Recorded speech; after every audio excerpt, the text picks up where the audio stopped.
I worked on retreats with returning vets, combat vets, and did this with Luis Rodriguez, one of our great Latino poets. He was the poet laureate of Los Angeles a couple of years ago, and Malidoma Somé, a West African shaman, medicine man who has a couple of PhDs on the side, and Michael Mead, our greatest living mythologist, and so forth.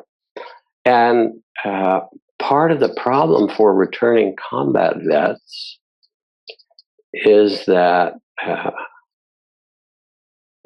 what they suffered, they don't feel that they can talk about because the trauma and the pain is too much.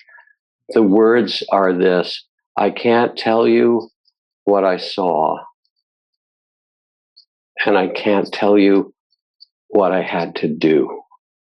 And the second one is even worse than the first because it's, the Irish call it a geish, it's a weight on the soul.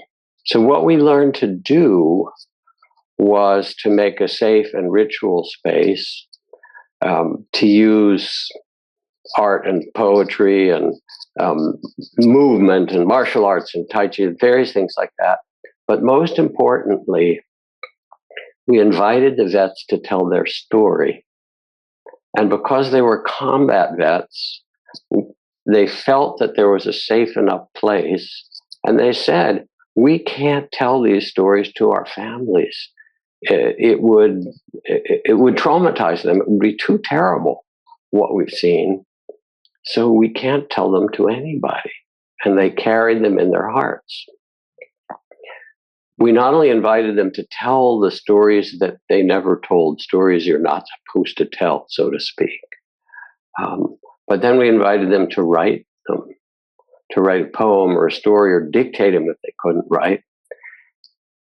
And as they did, of course, there was tremendous catharsis and emotion and tears and rage and memories and all these things getting released emotionally and physically.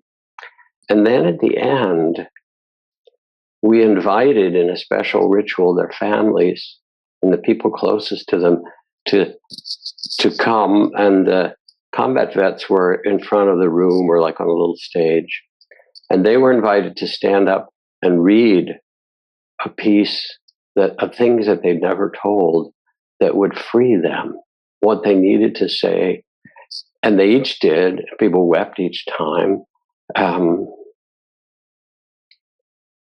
And the most important thing is that we had a ritual each time someone spoke that says, we hear you, we understand what you had to do, we welcome you home, we welcome you back.